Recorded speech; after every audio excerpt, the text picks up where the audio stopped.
오늘 우리에게 주시는 하나님 말씀은 신약성경 마가복음 4장 35절에서 41절까지 우리 함께 받들어 읽겠습니다.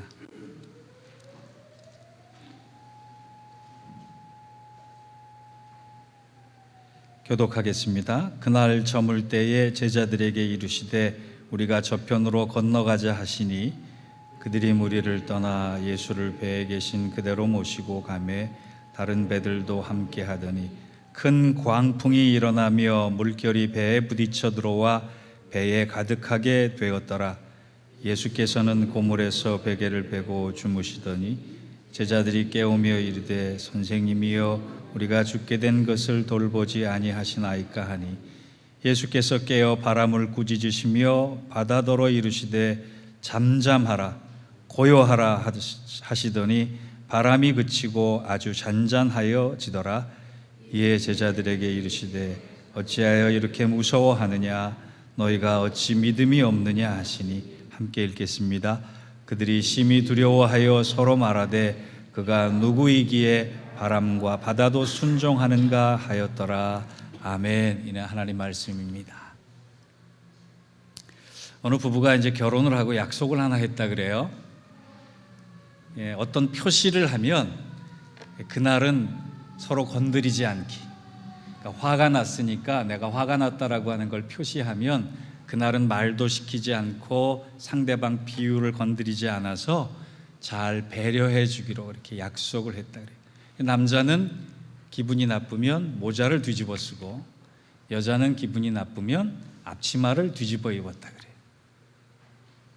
그 표시를 하면 이제 건들지 않는 겁니다.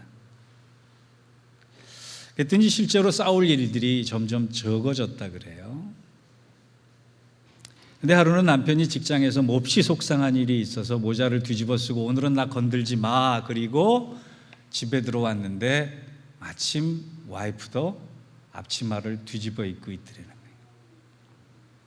둘이 만약에 서로 기분이 상해 있을 때는 어떻게 하기로 하는 약속을 못했기 때문에 이걸 어떡하지 하다가 서로 위로해 주기로 했기 때문에 서로 부둥켜 안고 끌어안았더니 온갖 화들이 다 풀렸다 그럽니다.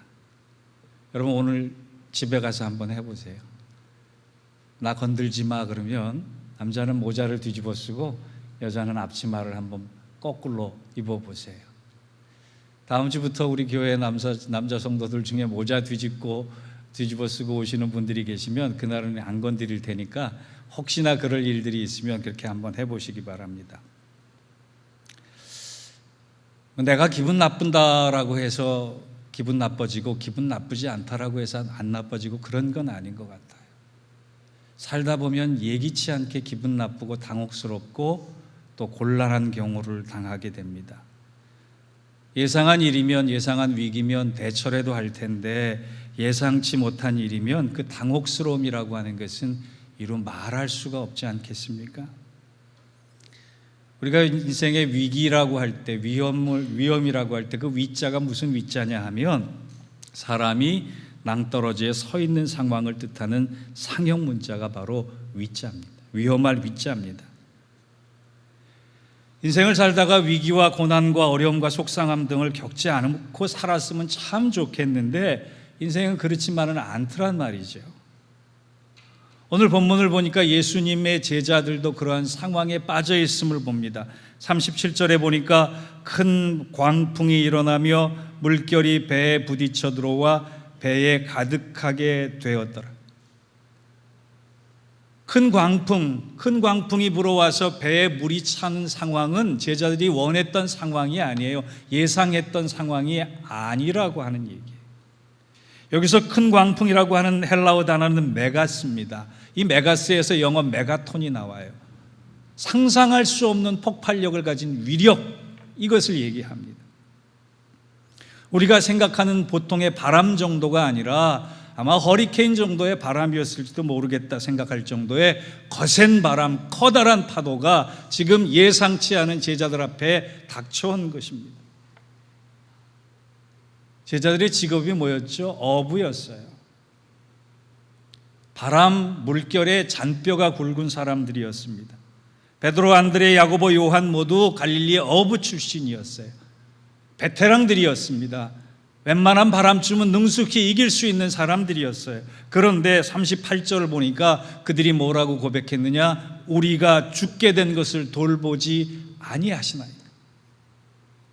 상상을 뛰어넘는 바람의 세기 때문에, 컨트롤이 안 되는 그 풍랑 때문에 지금 우리는 다 죽었다고 포기할 상황에 왔단 말이에요. 그들이 원했습니까? 그들이 바랬습니까? 아니에요. 우리 인생의 바람도 마찬가지예요. 인생의 고난도 마찬가지. 예상하지 못했던 일들이 쑥쑥 터지고 빵빵 터지고 할 때 우리가 어떻게 해야 하느냐?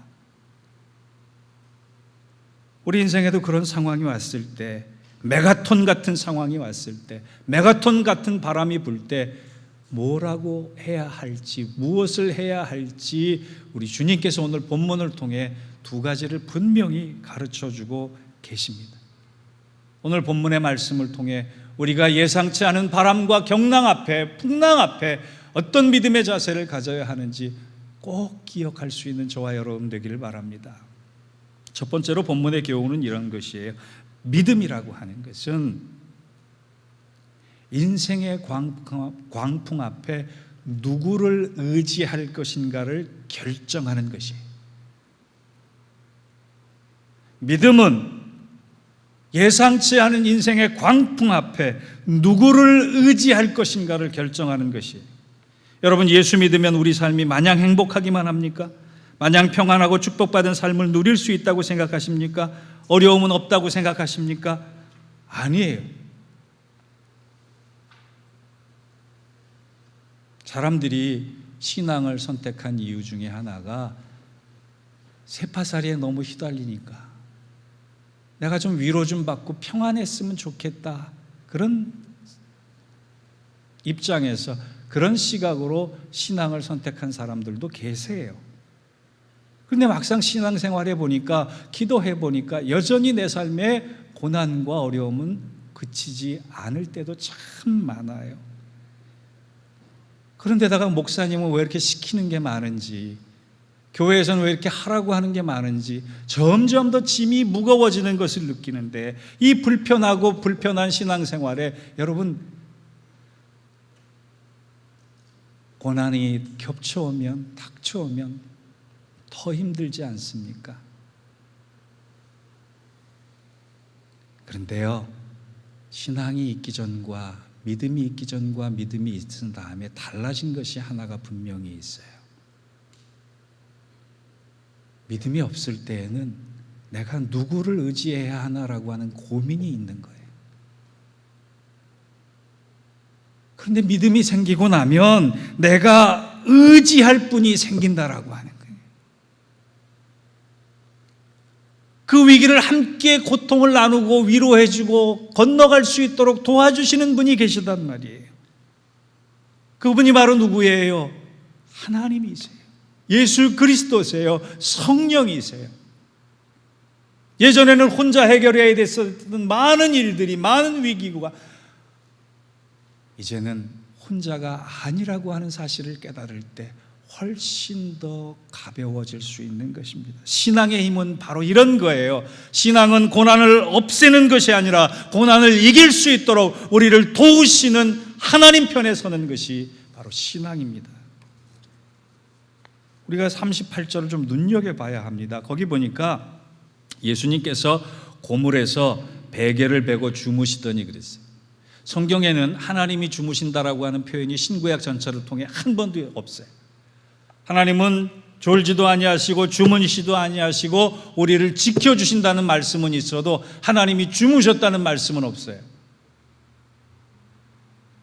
성육신하신 예수님께서는 오늘 본문 외에는 주무신다는 표현을 안 써요. 오늘 본문만 유독 주무셨다라고 기록하고 있어요.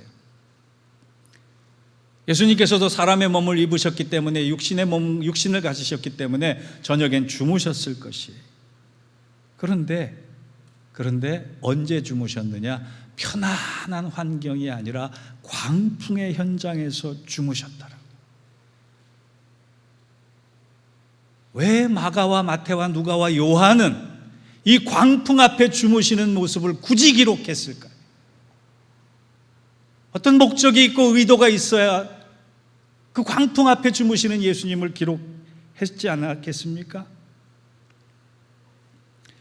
좋은 집에 초대받아서 예수님 주무셨다 그러면 아무 일도 아니에요. 정상적이에요. 그런데 예수님이 주무셨다는 표현이 딱 한 군데에 있는데 그 표현이 뭐예요? 광풍 안에서 주무셨다는 거예요.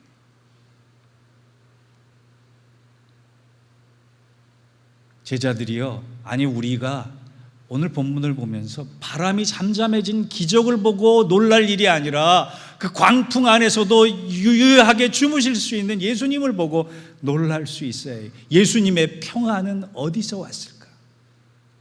예수님은 그 주무심을 통해 우리에게 무엇을 말씀하고 계실까? 예수님께서 제자들을 향해서 너희가 이 바람이 왜 왔는지 아니? 이 풍랑이 왜 일어났는지 아니? 이 풍랑의 위력이 얼마나 되는지 아니? 그런 거 물어보시지 않았어요. 풍랑 속에 주무시다가 제자들이 우리가 죽겠나이다 선생님이라고 얘기했을 때 일어나셔서 꾸짖으시면서 하시는 말씀이 딱 한마디예요. 너희가 왜 믿음이 없느냐? 여러분, 어떤 의도가 보이지 않습니까? 예수님의 가르침에 그 계기가 보이지 않습니까? 예수님께서는 철학적인 문제에, 과학적인 문제에 관심이 없으셨어요. 제자들은 풍랑에 죽을 자가 아니기 때문에, 풍랑이 제자들을 넘어질 수 있도록 만드는 사람이 아니기 때문에 너희들이 믿음만 있다면, 나만 의지한다면 인생에서 한 번도 겪어보지 못한 고난일지라도 능히 이길 수 있다라고 하는 걸 가르쳐주고 싶으신 거예요. 그래서 이 풍랑에 왜 놀라느냐 물어보시지 않고 너희가 왜 믿음이 없느냐라고 하는 것을 물어보시는 거예요. 여러분, 성도들은 믿음으로 광풍을, 고난을 이기는 사람들을 오늘 주님께서 가르쳐주고 계십니다. 다윗의 아들 압살롬이요, 아버지를 배반하고 군대를 이끌고 쳐들어왔습니다. 이때 다윗이 도망갈 때의 모습이요, 신발도 신지 못하고 도망갔다 그랬어요. 웬만한 이성이 있었으면 왕의 채통이 있는데 신발 정도는 신고 도망가야죠. 신발도 못 신고 도망갔다 그랬어요.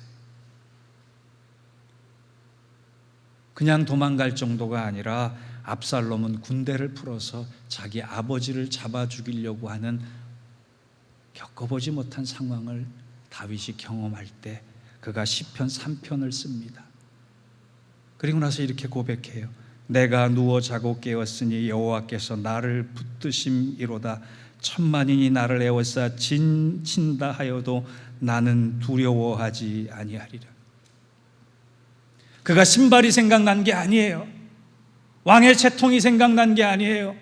그가 어디로 도망가야지 내 목숨이 살려질지를 생각나는 게 아니에요. 전혀 예상할 수 없었던 고난과 광풍 앞에 가장 먼저 생각해낸 것은 하나님의 보호하심이에요. 하나님이 나와 함께 하셨듯이 변치 않고 나와 함께 하실 것이다라고 하는 그 믿음이 하나님을 생각하게 냈단 말이에요. 여러분, 베드로 감옥에 갇혀서 다음날 사형집행 당하는 그 순간을 기다리고 있을 때 성경은 그가 깊이 잠들었다 그랬어요. 얼만큼 깊이 잠들었느냐 하면 천사가 와서 깨웠는데, 천사가 깨운 것을 가지고 베드로가 지금 꿈인지 생신지 분간할 수 없었다고 성경은 기록하는데, 이게 무슨 얘기냐, 잠이 들겠다라고. 얼마나 깊이 잠들었으면 천사가 와서 흔들어 깨웠는데도, 옆구리를 뻥 차서 깨웠는데도 잠이 들게 정도로 깊은 잠을 잤다라고. 여러분, 다음날 사형당하는 사람이 이럴 수 있습니까? 그래서 천사가 정신없는 베드로를 향해서 빨리 띠를 띠고 신을 신고 겉옷을 입고 따라와라 하나하나 가르쳐주고 베드로를 겨우 끌고 나왔습니다. 그리고 성경은 뭐라고 기록하느냐? 천사와 함께 한 거리를 지나서, 다른 말로 하면 한 블락을 지나서 겨우 베드로가 정신이 들었다는. 베드로가 어제 저녁에 한잔해서 마지막 날 뭐 이렇게 과음해가지고 그랬을까요? 아닙니다.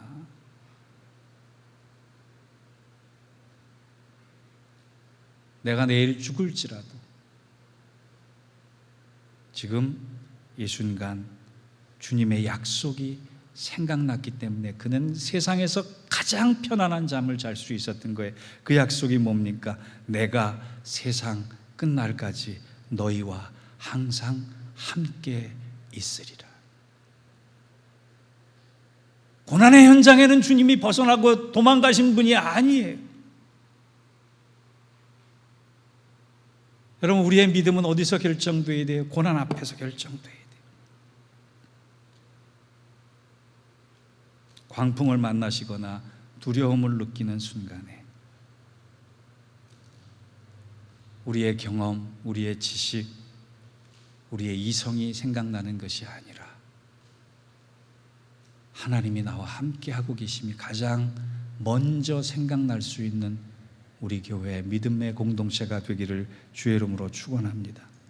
하나님의 말씀이 먼저 생각날 수 있기를 바랍니다. 너는 두려워하지 말라. 내가 너를 구속하였고 내가 너를 지명하여 불렀나니 너는 내 것이라. 내가 물 가운데로 지날 때에 내가 너와 함께 할 것이라. 강을 건널 때에 물이 너를 침몰치 못하게 할 것이며 너가 불 가운데로 지날 때에도 타지도 아니할 것이요 불꽃이 너를 사르지도 못하리니. 이사야 이 43장 1절의 2절과 말씀. 저는 이 말씀을 읽을 때마다 도전이 되는 게 뭐냐 하면 하나님께서 분명히 말씀하셨어요. 너가 나를 의지할 때 물이 없도록 하겠다. 너가 나를 의지할 때 불이 안 나도록 하겠다. 너가 나를 의지할 때 강을 말라버리겠다 하지 않으셨어요. 우리 인생은 물이 있고 불이 있고 강을 건너야 할 때가 있단 말이에요. 그런데 그 물과 불과 강이 우리를 집어삼키지 않도록 내가 너와 함께 하겠다. 그런 과정을 거쳐 우리의 믿음은 더 단단해지는 것이고 더 순결해지는 것이고 더 하나님 기뻐하시는 믿음이 되는 것이에요. 예상치 않은 광풍 앞에 누구를 의지할 것인가, 누가 나와 함께 할 것인가를 생각할 수 있는 저와 여러분이 될 때 세상 모두가 나를 버리는 것 같아도 하나님만이, 예수님만이 나와 함께하고 계심을 잊지 않고 믿음으로 이겨나갈 수 있는, 그 광풍을 극복할 수 있는 저와 여러분 되시기를 주의 이름으로 축원합니다. 두 번째, 오늘 본문의 교훈은요, 믿음이라고 하는 것은 주님께서 명하시면 내 인생의 어떤 광풍도 잠잠해질 것을 확신하는. 아까도 말씀드렸듯이요, 이 광풍은 메가톤이라고 그랬어요. 감당할 수 없으니까 제자들이 죽게 되었다라고 고백할 정도의 위력이 있는 광풍이었어요. 그런데 광풍보다 더 큰 위력을 가진 게 믿음이라는 거예요. 성경에는 믿음의 3단계를 얘기합니다. 제가 언젠가 좀 자세하게 전할 기회가 있을 텐데요. 첫째, 성경이 얘기하는 믿음은 지식으로서의 믿음이에요. 이 지식으로서의 믿음은 욥의 세 친구가 가진 믿음쯤이라고 생각하시면 돼요. 머리로는 잘 믿어요. 대부분 초신자나 믿음이 연약한 사람이 이 지식으로서의 믿음에 충실하다 이렇게 생각하시면 돼요. 두 번째 믿음의 단계, 이 지식으로서의 믿음을 더 발전시키면 어떤 믿음이 되느냐? 구원으로서의 믿음이 돼요. 이 단계는 내 입으로, 내 마음으로, 내 삶으로 예수를 구주로 고백하고 시인하는 믿음.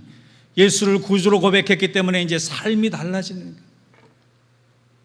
구원받은 자의 합당한 모습으로 살아갈 수 있도록 삶이 전환되는 거예요. 이 믿음까지 가야 합니다. 그런데 이 믿음만 하나님께서 주신 것이 아니라 세 번째 어떤 믿음을 주셨느냐? 은사와 능력으로서의 믿음을 주셨다는 거예요. 이 단계는 전능하신 하나님이 실제로 나와 함께 하심이 믿어지는 거예요. 그 믿음 때문에 고난도 넉넉히 감당할 수 있게끔 되는 겁니다. 여러분 38절을 다시 한번 보시면 제자들이 주무시고 계시는 예수님을 향해 뭐라고 부르고 있어요? 선생님이라고 부르고 있어요. 그토록 따라다니고 그토록 기적을 보고 그토록 예수님 주위에 있으면서도 위기 앞에 무슨 고백이 나와요? 선생님이라고 하는 고백이 나와요. 지식으로서의 믿음밖에는 안 된다는 거예요. 주님이 분명히 가르쳐 주시고 싶은 게, 제자들에게 가르쳐 주시고 싶은 게 있어요. 이 선생님의 단계에 머무르면 주의 일을 감당할 수 없다라고 하는 거예요. 그래서 바람이 그치고 풍랑이 잔잔해지고 날 때 제자들이 수군거리며 주님을 향해 뭐라고 얘기하느냐? 41절을 보시기 바랍니다. 그들이 심히 두려워하여 서로 말하되 그가 누구기에 바람과 바다도 순종하는가 하였더라. 광풍의 목적은 이것을 가르쳐 주시고 싶으신 거예요. 제자들에게 지식으로서의 믿음, 구원으로서의 믿음이 아니라 더 나아가서 믿음이 있다면, 하나님이 함께 하신다면, 주님이 명하신다면 그 어떤 고난도 그 어떤 광풍도 잠재울 수 있다라고 하는 그 확신의 단계까지 갈 수 있도록 주님이 이 일을 사용하시는 거예요. 여러분은 지금 여러분의 믿음이 우리 주님을 선생님으로 보고 계시진 않습니까? 선생님의 단계에 머무르면 문제 앞에 하나님은 안 보이고 자꾸 문제만 보이는 거예요.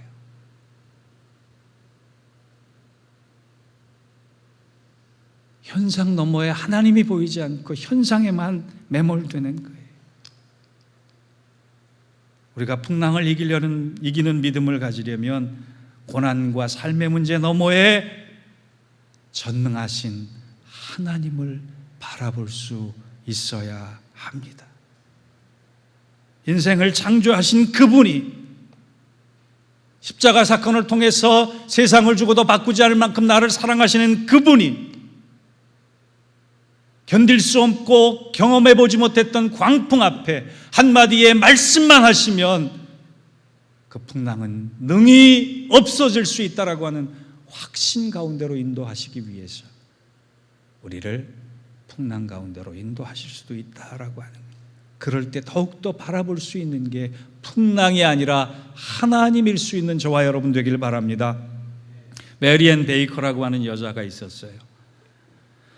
이 여인에게 큰 불행이 닥쳐오기 시작했는데 아버지와 어머니, 남동생이 차례로 같은 병으로 목숨을 잃었어요. 그런데 장례를 다 치르고 나니까 자기에게도 똑같은 병이 들었음을 확인했습니다. 집안에 한 사람이 아파도 마음이 많이 아픈데 아버지와 어머니, 남동생 그리고 자신까지 똑같은 병으로 죽을 수밖에 없는 처지가 됐을 때 하나님 앞에 통곡하며 울게 됐습니다. 그리고 지쳐 있다가 성경을 읽는데 오늘 본문을 읽었어요. 마가복음 4장 35절에서 41절을 읽게 되었어요. 우연히. 제자들이 주무시는 예수님을 깨우면서 선생님, 우리가 죽게 된 것을 왜 돌아보지 않습니까? 했더니 주무시던 예수님이 벌떡 일어나셔서 바람을 꾸짖고 바다를 향하여 잠잠하고 고요하라, 이 말씀이 마음속에 확 들어오는 거예요. 그렇구나, 예수님이 주무시는 것 같지만 주무시는 분이 아니구나. 예수님의 말씀만 하시면 어떠한 세상에 어떤 파도도 잔잔해질 수 있구나. 그 벅찬 감격이 그 베이커 여사의 마음속에 들어오면서 찬송 하나를 썼습니다. 찬송시 하나를 썼어요. 그 찬송이 우리가 잘 알고 있는 371장 구주여 광풍이 불어입니다. 구주여 광풍이 불어 큰 물결이 일어나 온 하늘이 어둠에 쌓여 피할 곳을 모르니 우리의 죽게 된 것을 안 돌아봅니까? 깊은 바다에 빠지게 된 때 주무시려 합니까? 마가복음 본문과 똑같죠. 그런데 베이커가 거기서 끝났으면 그 찬송이 안 될 거예요. 후렴으로 가면 큰 바람아 물결아 잔잔해 그냥 알아서 들으세요. 네. 악보를 안 보고 부르랬더니 그 다음에 가사가 뭐냐면 사납게 뛰노는 파도나 저 흉악한 마귀나 아무것도 주 편안히 잠들어 누신 배 뒤엎을 능력이 없도다. 주 예수 풍파를 꾸짖어 잔잔해 주 예수 풍파를 꾸짖어 잔잔하라. 그 고백이 자기 고백이 된 거예요. 그 찬송이 자기 찬송이 된 거예요. 사랑하는 성도 여러분, 오늘 본문을 보고 본문이 본문으로 끝나지 않고 여러분의 믿음의 근원이 되기를 원합니다. 믿음의 결과가 되기를 원합니다. 믿음의 열매가 되기를 원합니다. 오늘 이 시간 여러분의 마음속에 확신을 가지고, 그래, 내가 이 힘든 과정 중에 있지만 내 기도를 들으시고 내 찬송을 들으시고 내 고백을 들으시고 나의 간절함을 받으시고 주님께서 명하시면 모든 바람과 풍랑이 잠잠해질 수 있음을 믿고 믿음으로 승리할 수 있는 여러분 되시기를 바랍니다. 누군가 멋진 말을 했더라고요. 통찰은 부족하고 성찰도 없으니 현찰만 쫀든다. 한국말이지만 멋지더라고요. 통찰은 부족하고 성찰도 없으니 현찰만 쫓는 삶이 된다라고. 오늘 주님이 물어보셨어요. 너희의 믿음은 어디 있느냐? 정 목사, 너의 믿음이 어디 있느냐?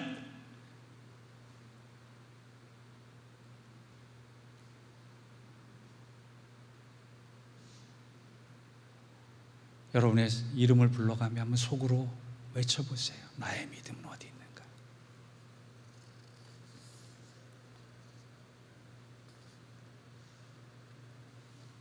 사도 바울은